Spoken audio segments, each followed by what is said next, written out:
Welcome to news alerts. సచివాలయ ప్రాంగణంలో December 9న Telangana తల్లి విగ్రహాన్ని ఆవిష్కరిస్తామని ముఖ్యమంత్రి రేవంత్ రెడ్డి తెలిపారు.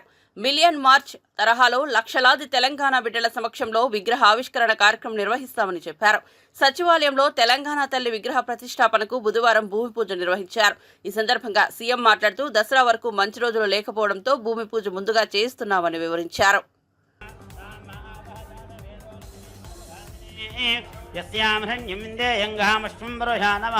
అశ్వోర్వామృతమధ్యామస్య నాథ ప్రబోధనే ప్రియం దేవీమపక్వే శ్రీర్మహాదేవషుదాం కాంసోస్మామరణ్యప్రాకారమార్ధ్రాంజులందేంద్రతాంద్రపయంతే పద్మే సదా పద్మవర్ణాంతామిహోపక్వే శ్రియం చంద్రాం ప్రభాసాం షదాజ్వలందేం శ్రియం లోకే దేవష్టావధారా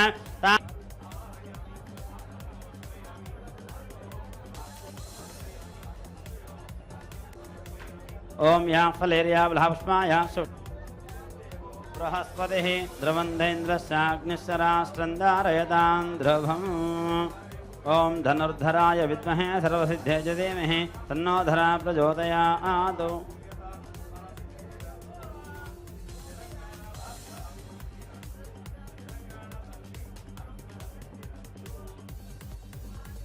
ओम ओषधे संबंधे सोमेन दाराज्ञा यस्मे करोति ब्राह्मणस्य गुणराजन् वारयामहे ओम हिरण्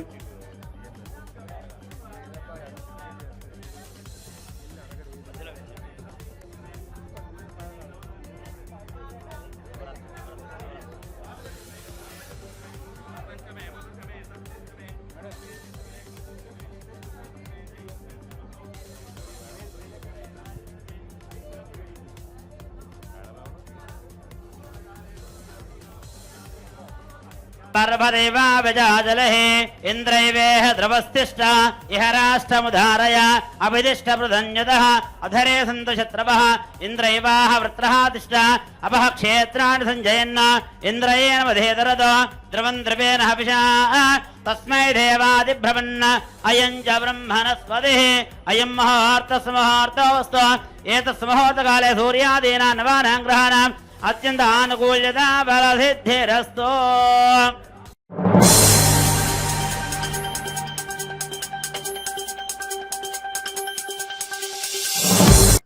18 ఏళ్లు నేను రాజకీయాల్లో ఉన్నా. ఎన్నో ఎత్తుపల్లాలు చూసినా ఒక తల్లిగా 5.5 నెలల పిల్లలను కుటుంబాన్ని వదిలి ఉండమన్నది చాలా ఇబ్బందికర విషయమే. నన్ను నా కుటుంబాన్ని ఇబ్బందులు పాలు చేసిన వారికి తప్పకుండా వడ్డీతో సహా చెల్లిస్తాం, సమయం వస్తుంది తప్పకుండా చెల్లిస్తామంటూ ఎమ్మెల్సీ కవిత ఉద్వేగానికి లోనయ్యారు. నేను తెలంగాణ బిడ్డను, కేసీఆర్ బిడ్డను, నేను తప్పు చేసే ప్రసక్తే లేదు, నేను మొండిదాన్ని, అనవసరంగా జైలుకు పంపి నన్ను జగమ్మొండిని చేసిండ్రు అంటూ ఉవికి వస్తున్న కన్నీళ్లను ఉగ్గుపట్టుకొని మాట్లాడారు.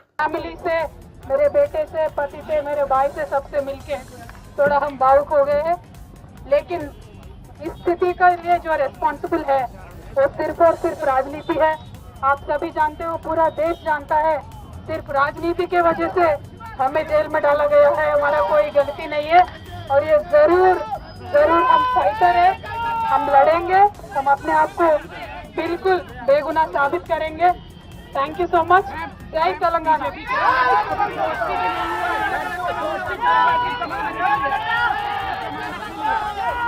ఎవరి గురించి చెప్పే అవసరం లేదు. మనము, నేను తెలంగాణ బిడ్డను, నేను కేసీఆర్ బిడ్డను, నేను తప్పు చేసే ప్రసక్తే లేదు. నేను మొండిదాన్ని, మంచిదాన్ని, అనవసరంగా జైలుకు పంపి నన్ను జగమొండిని చేసిండ్రు. ఇంకా ప్రజాక్షేత్రంలో గట్టిగా పనిచేస్తాం, కమిట్మెంట్ తో పనిచేస్తాం, అందరితో కూడా నిలబడి ఉంటామని తెలియజేస్తున్నాం. We were always tough, we are fighters, we will fight it out legally, we will fight it out politically. We were always tough. By sending us to jail illegally, they only made BRS and KCR team unbreakable. Thank you. Jai Telangana, Jai Hind. Jai Telangana. Jai Telangana. Jai Telangana. అందరికీ నమస్కారం. 5.5 నెలల తర్వాత మీ అందరినీ కలవడం చాలా సంతోషం. ఇవాళ ఇక్కడికి వచ్చినటువంటి టీఆర్ఎస్ పార్టీ కార్యకర్తలకు అందరికీ మీడియా మిత్రులకు హృదయపూర్వకంగా నమస్కారాలు. పద్దెనిమిది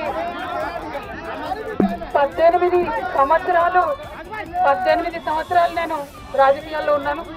ఎన్నో ఎత్తుపల్లాలు చూశాను. కానీ పర్సనల్ గా నాకైనా నా కుటుంబానికైనా ఒక తల్లిగా పిల్లల్ని వదిలి 5.5 నెలలు ఉండడం అన్నది చాలా ఇబ్బందికరమైన విషయం. ఇటువంటి ఇబ్బందులకు నన్ను నా కుటుంబాన్ని పాలు చేసిన వారికి తప్పకుండా వడ్డీ సమేతంగా చెల్లిస్తాం. సమయం వస్తుంది, తప్పకుండా చెల్లిస్తాం. అదేవిధంగా ఇటువంటి కష్ట సమయంలో మాకు మా కుటుంబానికి తోడున్నటువంటి వారందరికీ హృదయ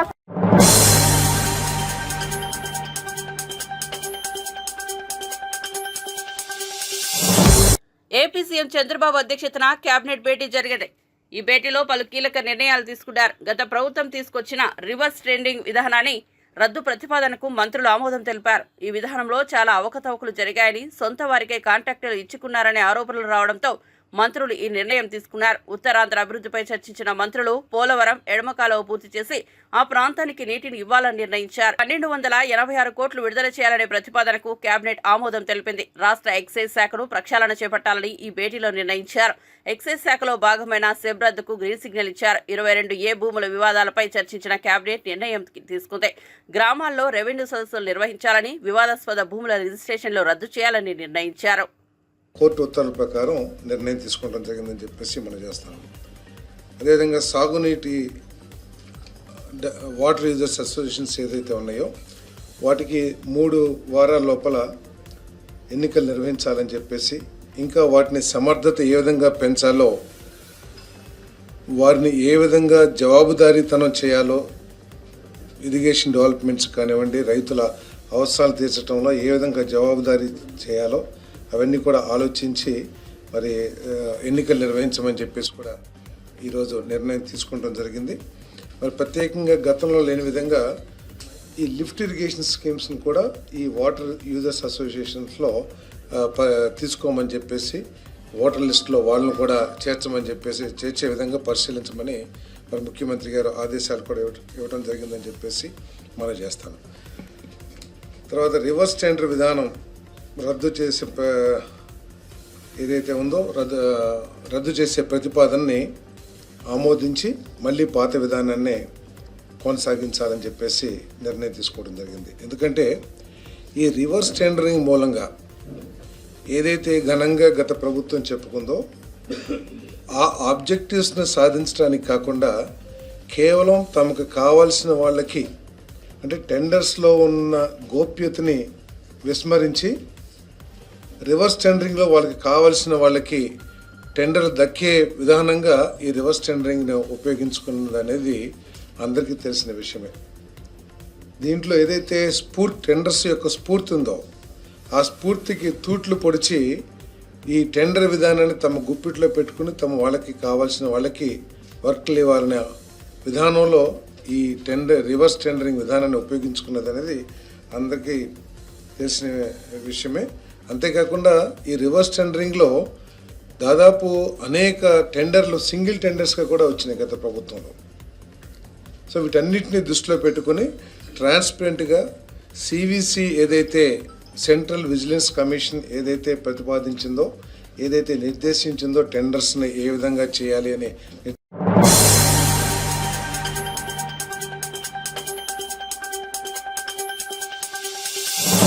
ఏపీ అభివృద్ధికి కేంద్ర ప్రభుత్వం కట్టుబడి ఉందని కేంద్ర మంత్రి రామ్మోహన్ నాయుడు అన్నారు. ఓర్వకల్లు, కొప్పర్తికి పారిశ్రామిక స్మార్ట్ సిటీలో ఆమోదం తెలిపినట్లు చెప్పారు. బుధవారం న్యూఢిల్లీలో రామ్మోహన్ నాయుడు మీడియాతో మాట్లాడుతూ, అలాగే కూటమిలోకి ఏ పార్టీ లీడర్లు వచ్చినా ఆహ్వానిస్తామన్నారు. రావాలనుకునే వాళ్ళు తప్పకుండా ప్రస్తుత పదవికి రాజీనామా చేసే రావాలన్నారు. ఓర్వకల్లు, కొప్పర్తికి పారిశ్రామిక స్మార్ట్ సిటీలు మంజూరు చేసినట్లు వెల్లడించారు. హైదరాబాద్, బెంగళూరు, విశాఖ, చెన్నై కారిడార్లను అప్గ్రేడ్ చేస్తామని తెలిపారు. పోలవరానికి త్వరలో 12,000 కోట్లు తెచ్చేందుకు ఒప్పందం జరుగుతుందని, ఏపీకి వివిధ రకాల పరిశ్రమలు వచ్చేలా కేంద్రం సహకరిస్తోందని వివరించారు. జాబ్ క్రియేషన్ ఎంత ముఖ్యమైనటువంటిదో, ఎకనామిక్ యాక్టివిటీ పెంపొందించాల్సినటువంటి అవసరం ఎంత ఉందో మనం అందరికీ కూడా తెలిసినటువంటి విషయమే. అందుకనే ప్రత్యేకంగా ఈ యొక్క ఓర్వకల్లు నోడ్ను కూడా సెలెక్ట్ చేసి మరి ఇక్కడ అభివృద్ధి చేయడానికి కేంద్ర ప్రభుత్వం ద్వారా రాష్ట్ర సహకారంతో దీనికి కూడా శ్రీకారం చుట్టడం జరుగుతుంది. మరొక నోడ్ మనకి కొప్పర్తిలో ఏర్పాటు చేస్తున్నాం కడప జిల్లాలో. కొప్పర్తి విశాఖపట్నం చెన్నై ఇండస్ట్రియల్ కారిడార్లో వస్తుంది. ఈ యొక్క నోడ్ కోసం సుమారు 2595 ఎకరాలు దీనికి కూడా కేటాయించడం జరిగింది.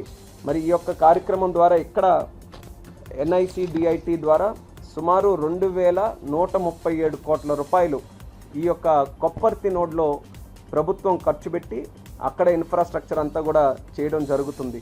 ఈ ఇన్ఫ్రాస్ట్రక్చర్ ద్వారా ఇక్కడ రావాల్సినటువంటి ఇండస్ట్రీస్ ఏదైతే మనకి కొప్పర్తి నోడ్ ఉందో అక్కడ renewable energy, engineering, chemical, metallic and non metallic, textile and auto components ఈ యొక్క మ్యానుఫ్యాక్చరింగ్ సెక్టర్ మీద దృష్టి పెట్టి ఇక్కడ ఈ 2137 కోట్ల రూపాయలు అక్కడ కావాల్సినటువంటి బేసిక్ ఇన్ఫ్రాస్ట్రక్చర్ ఆ నోడ్ డెవలప్మెంట్ కోసం మనం పెడితే సుమారు 8,860 కోట్ల రూపాయల వరకు ఇన్వెస్ట్మెంట్స్ ఇక్కడ వచ్చేటటువంటి పరిస్థితి ఇక్కడ ఏర్పడుతుంది. అలాగే సుమారు 54,500 వరకు కూడా ఎంప్లాయ్మెంట్ జనరేషన్ ఈ యొక్క నోడ్ ద్వారా ఇక్కడ క్రియేట్ అవుతుంది. మనం చూసుకుంటే ఎప్పటి నుంచో ఈ కడప జిల్లా కానీ, కర్నూలు జిల్లా కానీ, రాయలసీమ జిల్లాలో గతంలో ఎన్నో సందర్భాల్లో దీని గురించి చర్చించుకున్నాం. అక్కడ చాలా పొటెన్షియల్ ఉంది. బెంగళూరు సమీపంలో ఉంటుంది, చెన్నై సమీపంలో ఉంటుంది, మరొక పక్కన హైదరాబాద్లో సమీపంలో ఉంటుంది. కానీ గతంలో పెద్ద ఎత్తున అక్కడ కార్యక్రమాలు చేయలేకపోవడం వల్ల ఆశించినటువంటి స్థాయిలో అభివృద్ధి జరగలేకపోయింది. కానీ ప్రభుత్వం, రాష్ట్ర ప్రభుత్వం, కేంద్ర ప్రభుత్వం ఇద్దరు కూడా కలిసికట్టుగా ఒక నిర్ణయం తీసుకొని ఈ 2 నోడ్స్ను కూడా సెలెక్ట్ చేసుకొని మంచి నిర్ణయంతో ఈరోజు క్యాబినెట్లో కూడా అప్రూవల్ తీసుకున్నాం. ఇది ఎలా సాధ్యమైందంటే డబుల్ ఇంజిన్ గ్రోత్ తాలూకా ఈ ఒక రిజల్ట్ అనేది కూడా మనం చెప్పుకోవాలి. ఆంధ్రప్రదేశ్ రాష్ట్రంలో ఎన్నికల్లో చంద్రబాబు నాయుడు గారిని, అలాగే మరొక పక్కన నరేంద్ర మోదీ గారిని, మరి పవన్ కళ్యాణ్ గారిని, వీళ్ళు ముగ్గురు తాలూకా నాయకత్వాన్ని ఏ రకంగా ఆశీర్వదించి భారీ మెజారిటీతో గెలిపించారో మనం అందరం కూడా చూసాం. అది గెలుపుకి కారణం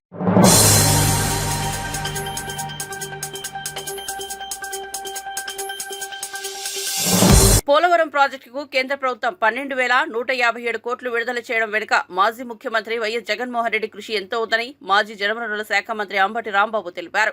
గుంటూరులోని తన నివాసంలో బుధవారం ఆయన విలేకరుల సమావేశంలో మాట్లాడుతూ పోలవరానికి నిధులు రావడం వెనుక చంద్రబాబు ప్రయత్నం ఏమాత్రమూ లేదన్నారు. ఎన్నికలకు ముందే ఈ నిధుల విడుదలకు కేంద్రం అంగీకారం తెలిపిందని, అయితే రాష్ట్రంలో మారిన రాజకీయ పరిణామాల నేపథ్యంలో ఎన్నికల ముందు కేంద్ర కేబినెట్ సమావేశంలోకి ఈ అంశం రాకుండా టీడీపీ, జనసేన, బీజేపీ నాయకులు అడ్డుకున్నారని విమర్శించారు. జగన్ హయాంలోనే పోలవరం పనులు వేగంగా జరిగాయని, ఇప్పుడు మొదటి దశ పనుల పూర్తికి కేంద్రం 12,157 కోట్లు ఇవ్వడానికి ఆనాటి జగన్ కృషే కారణమని చెప్పారు. వల్లు వేసేటటువంటి కార్యక్రమం చేశారు. దీని గురించి కొన్ని విషయాలు మీ ద్వారా ప్రజలకు తెలియపరచాలనే ఉద్దేశంతో మీ ముందుకు రావడం జరిగింది. చంద్రబాబు నాయుడు గారు ఇంతకు ముందే మీడియాతో మాట్లాడినటువంటి విషయాలను కూడా ఏదైతే అవాస్తవాలను, అభూత కల్పనలను జగన్మోహన్ రెడ్డి గారిని, రాజశేఖర రెడ్డి గారిని, దివంగత రాజశేఖర రెడ్డి గారిని దూషించేటటువంటి కార్యక్రమం పోలవరాన్ని ఆసరాగా చేసుకొని ఈ 12,157 కోట్లు విడుదలైన సందర్భాన్ని పురస్కరించుకొని మళ్ళా ఆయన కథంతా చెప్పుకొచ్చారు. డయాఫ్రమ్ వాళ్ళు కొట్టుకుపోవడానికి జగన్మోహన్ రెడ్డి కారణమని, ఒక దుష్ట ప్రభుత్వం వచ్చి ఈ పోలవరాన్ని వెనక్కు తీసుకువెళ్ళిపోయిందనేటువంటి మాటలు మాట్లాడుతూ వచ్చారు. నేను జనరల్గా ఏదైనా ఇరిగేషన్ మంత్రి గారు మాట్లాడతాడేమని అనుకున్నాను ఈ విషయాలు. ఆయన కాకోకుండా నారా చంద్రబాబు నాయుడు గారే మాట్లాడారు. సరే, అది వేరే అంశం అనుకోండి. ఎవరు మాట్లాడినా ప్రభుత్వం వైపు నుంచి మాట్లాడారు. ఈ 12,157 కోట్ల రూపాయలు మొదటి దశను పూర్తి చేయడానికి అవసరమైనటువంటి నిధులు. మొదటి దశ అంటే 41.15కి సంబంధించినటువంటి దశ. That is the first stage. ఆ దశ పూర్తయిన తరువాత రెండవ దశకు వెళ్తారు. అది 45.72 ఆ లెవెల్కి వాటర్ నింపడానికి వీలుగా. That is the project. అల్టిమేట్గా అక్కడ దాకా చేయాలి. మొదటి దశను పూర్తి చేసుకొని రెండవ దశకు వెళ్ళేటటువంటి కార్యక్రమం. మొదటి దశ పూర్తి కావడానికి ఈ 12,157 కోట్ల రూపాయలు కేంద్ర ప్రభుత్వం క్యాబినెట్లో ఆమోదించి విడుదల చేస్తే తప్ప జరగదు. దీని వెనుక జగన్మోహన్ రెడ్డి గారు అనేక పర్యాయాలు ఆయన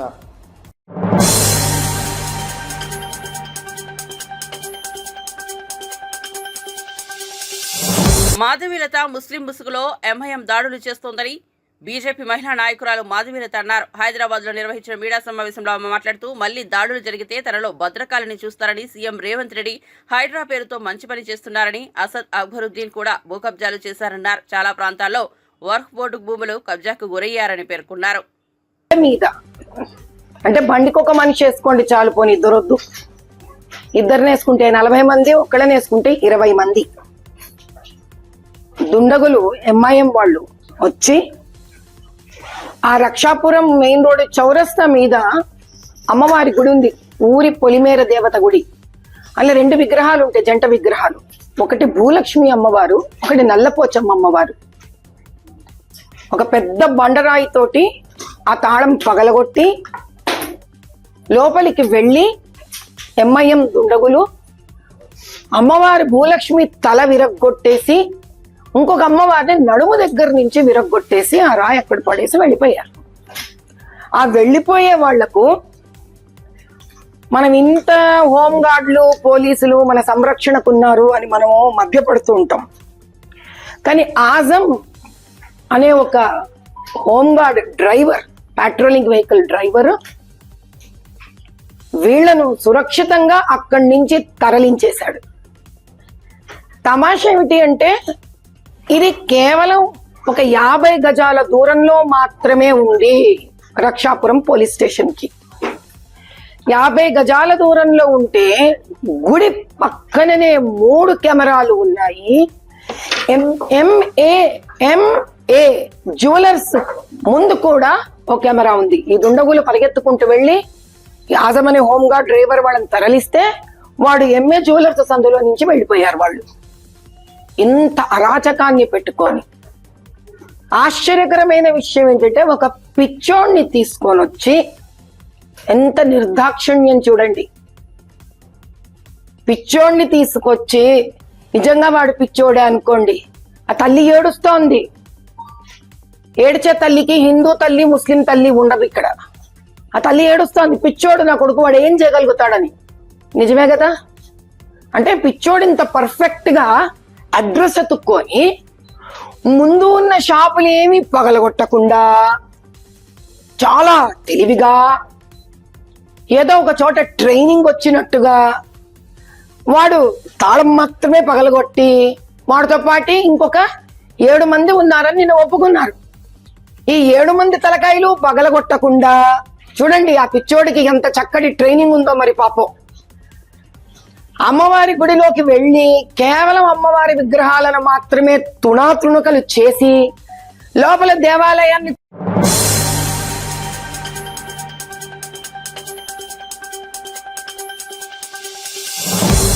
ఇప్పుడు చిన్న పెద్ద తేడా లేకుండా అంతా ఇంటర్నెట్ కు బానిసలైపోతున్నారు. పసివాళ్లు సోషల్ మీడియాలో వీడియోలు చూపిస్తేనే తింటామని మారం చేస్తున్నారు. ఈ నేపథ్యంలోనే ఓ వీడియో అందరి దృష్టిని ఆకర్షిస్తోంది. స్కూల్ పిల్లలు మైదానంలో కూర్చోగా 2 పిల్లలు ఆట ఆడుతున్న వీడియోను ఓ యూజర్ షేర్ చేస్తూ ఇంటర్నెట్ లేకున్నా చిన్న చిన్న ఆటలతో పిల్లల్లో సృజనాత్మకతను పెంపొందించవచ్చు అని రాశారు.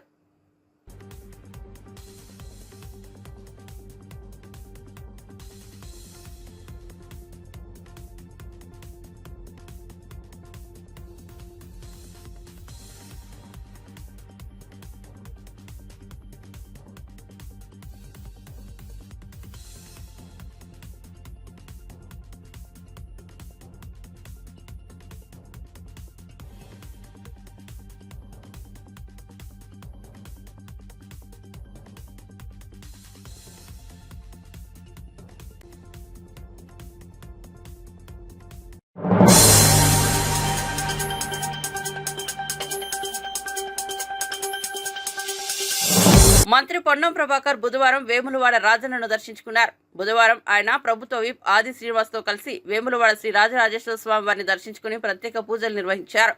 ఆలయ అర్చకులు మంత్రికి పూర్ణకుంభంతో స్వాగతం పలికారు. ఈ సందర్భంగా మంత్రి పొన్నం మాట్లాడుతూ తాను రాజన్న భక్తుడని, రాబోయే కార్తీక మాసంలో నిత్యాన్నదానం చేయాలనే ఆలోచన ఉందన్నారు. తిరుమలలో లాగా శాశ్వత అన్నదానం ఏర్పాటు చేసే కోసం ప్రయత్నాలు చేస్తున్నామని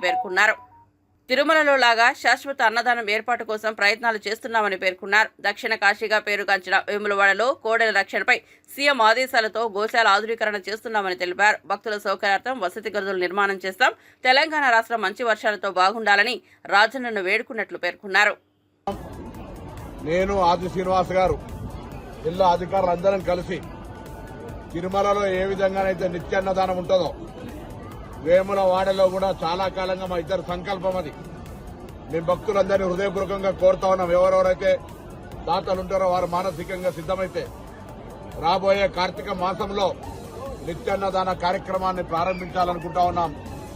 ఉన్న వసతి సౌకర్యాలతో కలిపి రాబోయే కాలంలో శాశ్వతంగా అన్నదాన సత్రాన్ని తిరుమలలో ఏ విధంగా అయితే వెంగమాంబ అన్నదాన సత్రం ఉందో వంటకు సంబంధించిన అత్యాధునికమైనటువంటి సామాగ్రితో సహా అన్ని ఏర్పాట్లు చేసేటువంటి శక్తిని ఆ భగవంతుడు ప్రసాదించాలని తప్పకుండా ఆనాడు ఇప్పటికి కూడా తిరుపతిలో అన్నదాన సత్రాన్ని ప్రారంభించిన ఎన్టీ రామారావు గారిని జ్ఞాపకం ఉంచుకుంటాం.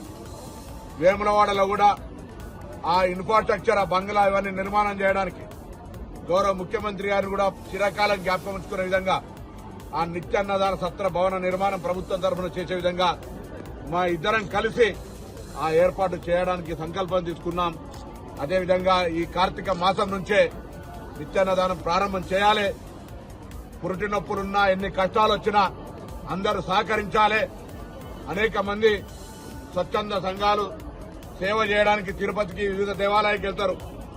ఇక్కడ కూడా అటువంటి ఏర్పాటు చేసి వాళ్ళందరూ భక్తులకు వచ్చే వాళ్ళకి సేవ చేసి మళ్లీ దాని పేరు మీద ఎస్టాబ్లిష్మెంట్ ఎక్స్పెండిచర్, ఉద్యోగాలు ఊడవడం, తుడవడం, సప్లై అనేటువంటిది లేకుండా సేవ చేసే వాళ్ళందరూ ఇక్కడ తమ పేర్లను నమోదు చేసుకోమని, అటువంటి కార్యక్రమానికి అందరూ కూడా మనస్ఫూర్తిగా సహకరించమని చెప్పి కోరుతా ఉన్నాం. ఇది దక్షిణ కాశీ.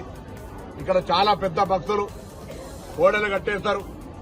మేము ప్రభుత్వంలోకి వచ్చిన కొత్తలోనే కోడెలకు సంబంధించి ఇబ్బంది జరిగితే గౌరవ ముఖ్యమంత్రి గారు సైతం మమ్మల్ని ఇద్దరు ఏం సంగతి, మీరిద్దరు అక్కడ ఉండగా కోడెలు కట్టంటే జరుగుతుందంటే వెంటనే principal secretary, chief minister office Srinivasulu garu రావడం, జిల్లా కలెక్టర్ గారు, అధికారులు, మేమందరం కూడా సానుకూలంగా భవిష్యత్తులో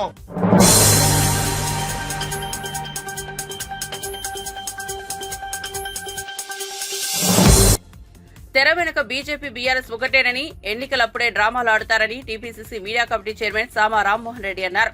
కవిత విడుదలపై స్పందిస్తూ సోషల్ మీడియాలో వీడియో విడుదల చేసిన ఆయన బీజేపీ బీఆర్ఎస్ లపై విరుచుకుపడ్డారు. ఢిల్లీలో జరిగిన మద్యం కుంభకోణంలో భాగంగా కవిత అరెస్టు జరిగిందే తప్ప బీజేపీ బీఆర్ఎస్ చేసిన అక్రమాలపై చర్యలు తీసుకోబోదని తెలిపారు. గత 10 ఏళ్లుగా రాష్ట్ర వనరులను కొల్లగొట్టిన బీఆర్ఎస్ నాయకుల మీద బీజేపీ ఏ రోజు కూడా చర్యలు తీసుకోలేదని మండిపడ్డారు. కానీ ఎన్నికలప్పుడు ప్రధానమంత్రి తెలంగాణకు వచ్చి బీఆర్ఎస్ చేసిన అక్రమాలు తన టేబుల్ మీద ఉన్నాయని, ఇదో పెద్ద అవినీతి కుటుంబమని, దేశ రాజకీయాలకి డబ్బు పంపించేంత అవినీతి చేసిందని చెప్పినట్లు గుర్తు చేశారు. కవిత గారు బెయిల్ మీద బయటకు వస్తున్నటువంటి సందర్భంగా నేను కొన్ని విషయాలు గుర్తు చేయదలుచుకున్నా. 7వ ఢిల్లీలో మద్యం కుంభకోణం విచారణలో భాగంగా మరి తెలంగాణ నుంచి కవిత గారి అరెస్టు జరిగిందే తప్ప బీజేపీ బీఆర్ఎస్ చేస్తున్నటువంటి అవినీతి అక్రమాలపైన చర్యలు ఇప్పటివరకు తీసుకోబోదు. ఎందుకంటే గత 10 సంవత్సరాలుగా కూడా రాష్ట్ర వనరులను కొల్లగొట్టినటువంటి బీఆర్ఎస్ నాయకుల మీద బీజేపీ ఏ రోజు కూడా చర్యలు తీసుకోలేదు. కానీ ఎన్నికలప్పుడు మాత్రం స్వయాన ప్రధానమంత్రి గారే ఇక్కడ తెలంగాణకు వచ్చి అన్ని ఆధారాలు కూడా ఆయన టేబుల్ మీద ఉన్నాయి. ఇది ఒక పెద్ద అవినీతి కుటుంబమని, ఈ కుటుంబం ఎంత డబ్బులు సంపాదించిందంటే దేశ రాజకీయాలకే డబ్బులు పంపించేటంత సొమ్ము ఆర్జించిందని చెప్పి స్వయాన ప్రధానమంత్రి గారే అన్నారు. ఆయన కాడ ఆధారాలు ఉంటే ఆపేటోడు ఎవడు, కానీ వాళ్ళు చర్యలు తీసుకోరు. ఎందుకు అనంటే తెర వెనకాల బీజేపీ బీఆర్ఎస్ ఒకటే కాబట్టి, వీళ్ళిద్దరికీ కూడా కామన్ శత్రువు కాంగ్రెస్ పార్టీ మాత్రమే కాబట్టి, ఎన్నికలప్పుడు మాత్రమే ఈ డ్రామాలు ఆడతారు కాబట్టి. ఈ రోజటికైనా కూడా కాంగ్రెస్ పార్టీ, మొన్ననే ముఖ్యమంత్రి గారు రేవంత్ రెడ్డి గారు కూడా చెప్పిండ్రు కవిత గారు బెయిల్ మీద బయటకు వస్తారు, తర్వాత బీజేపీ బీఆర్ఎస్ ఒకటి కాబోతున్నాయని చెప్పి. ఈ రోజు బీజేపీకి నిజంగానే చిత్తశుద్ధి ఉంటే గత పాలన మొత్తం కూడా అవినీతిమయమైనటువంటి బీఆర్ఎస్ నాయకుల పట్ల చర్యలు తీసుకోవాలి. అక్కడ ఎక్కడనో ఢిల్లీలో జరిగినటువంటి విచారణలో భాగంగా మాత్రమే ఒక కుటుంబ సభ్యురాలైన కవిత గారు అరెస్ట్ అయినరు. కానీ రాష్ట్రంలో చేసినటువంటి అవినీతి అక్రమాల మీద కల్వకుంట్ల కుటుంబం మొత్తం కూడా ఊసలు లెక్కబెట్టాల్సినటువంటి అవసరం ఉంది. ఊసలు లెక్కబెట్టబోతున్నారనేటటువంటి నమ్మకం కూడా మాకుంది. అయితే ఈ యొక్క విచారణలని అడ్డుకునేటటువంటి దాంట్లో బీజేపీ తన వంతు కృషి ఖచ్చితంగా చేస్తుంది. చేయకపోతే వాళ్ళే కూడా కేసులు పెట్టి మీకుంటున్నటువంటి ఆధారాలతోటి కుటుంబాన్ని లోపల పంపించేటటువంటి దాంతో మీ యొక్క చిత్తశుద్ధి ప్రకటించాల్సిందిగా బీజేపీని డిమాండ్ చేస్తా ఉన్నాం.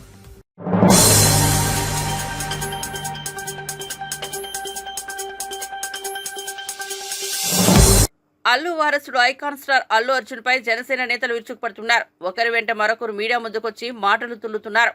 అల్లు అర్జున్ కి అసలు అభిమానులే లేరని, ఉన్నట్లు ఊహలో బతుకుతున్నారని జనసేన బొలిశెట్టి శ్రీనివాస్ ఎద్దేవా చేయగా, తాజాగా గన్నవరం నియోజకవర్గ సమన్వయకర్త చలమల శెట్టి రమేష్ బాబు కడుగు ముందుకేసి అల్లు అర్జున్ అసలు హీరోనే కాదని ఒక కమెడియన్ అని వ్యాఖ్యానించారు. అల్లు అర్జున్ ను విమర్శించడానికే మీడియా సమావేశం ఏర్పాటు చేసిన గన్నవరం నియోజకవర్గ ఇన్ఛార్జ్ రమేష్ బాబు నోటికొచ్చినట్లు మాట్లాడారు. అల్లు అర్జున్ నువ్వు హీరో అనుకుంటున్నావా? కమెడియన్ మాత్రమే. చిరంజీవి, పవన్ కళ్యాణ్, నాగబాబు అండ చూసుకుని నీవు సినిమాల్లోకి వచ్చావు. వారిని విమర్శించే స్థాయి నీకు లేదు అంటూ విరుచుకుపడ్డారు. చెట్టుగా ప్రతి ఒక్కళ్ళు కులాలకు అతీతంగా, మతాలకు అతీతంగా ఆయన్ని ప్రేమించే వాళ్ళు కోట్లాది మంది ప్రజలు ఆయన ప్రేమించారంటే బ్రహ్మాండమైన ఆయన నడక తరతరాలుగా మాట్లాడుకోవాల్సిన అవసరం ప్రతి ఒక్కళ్ళు చిరంజీవి గారి హావభావాల గురించి. అలాగే చిరంజీవి గారితో పాటు ఆ కుటుంబంలో పవన్ కళ్యాణ్ గారు కూడా ఎక్కడ ఫైర్ అవుతున్నారంటే ఆయన ఒక అన్యాయం మీద ఫైర్ అయ్యారు. అంతేగాని అనవసరంగా ఏ వ్యక్తిని ఆయన నోటి నుంచి ఏ రోజున అనవసరమైన పదజాలం ఒక్కసారి కూడా రాలా. వాళ్ళిద్దరిని సమానం చేసుకుంటూ నాగబాబు గారు కూడా అలాగే ఎవరైనా పెచ్చవాగుడు వాగుతే కౌంటర్ వేస్తానికి నాగబాబు గారు వెన్నుదన్నుగా ఉన్నారు వీళ్ళిద్దరికి. ఇటువంటి ఫ్యామిలీని నుంచి వచ్చి నువ్వు నేర్చుకున్న సంస్కారం ఏమిటి? అల్లు అర్జున్, నువ్వు నేర్చుకున్న సంస్కారం నిజంగా హీనమైపోయింది. మేమందరం ఎక్కడెక్కడి నుంచో మారుమూల ప్రజలు ఆయన చూసి మేము ఆయన అడుగుజాడల్లో నడవాలి, ఆయన హావభావాలు కావాలి, ఆయన విధానాలు కావాలని చెప్పేసి అందరం పాటించుకుంటూ పచ్చని మొక్కలు నాటుకుంటున్నాం, రక్తదానాలు చేస్తున్నాం. పుట్టినరోజు సందర్భంగా ఒక కేకులు కట్ చేయడమే కాదు, పేద ప్రజలకి లేకపోతే ఎక్కడ హాస్పిటల్స్లో కానీ ఎక్కడ అనాథలు ఉన్నారో, ఎక్కడ అమాయకులు ఉన్నారో వాళ్ళని ఆదుకోవడానికి వాళ్ళ పిలుపుని అందుకుని అభిమానులుగా ఈ రాష్ట్రంలో అత్యధికంగా తయారయ్యాం. అల్లు అర్జున్ రేపు డిసెంబర్ 6వ తారీఖున నువ్వు మాట్లాడిన దానికి చిరంజీవి గారు, పవన్ కళ్యాణ్ గారు, నాగబాబు గారు వాళ్ళ కాళ్ళు కడిగి ఆ నీళ్లు పబ్లిక్గా మీడియా ముందు నెత్తిన పోసుకుంటే పోసుకో. లేకపోతే ఈ 40 గ్రామాల్లో, ఈ మండలం బాపులపాడు మండలం నుంచి హనుమాన్ జంక్షన్ నుంచి మాట్లాడుతున్నాను, ఈ 40 గ్రామాల్లో రేపు డిసెంబర్ 6వ తారీఖున నీ సినిమా రిలీజ్ చేయలేవు. ఏ థియేటర్లోనూ నీ సినిమా ఈ ప్రాంతంలో రిలీజ్ కాదు. ఈ గన్నవరం నియోజకవర్గం మొత్తం కూడా నీ సినిమా రిలీజ్ అవ్వటం మాత్రం ఖచ్చితంగా అవ్వదు. ఒక్క ఫ్లెక్సీ కట్టేవాడు ఉండడు. ఇది ఛాలెంజ్ చేసి చెప్తున్నాను. డిసెంబర్ 6వ తారీఖు ఈ లోపల నువ్వు మీడియా ముందు వాళ్ళ కాళ్ళు కడిగి ఆ నీళ్లని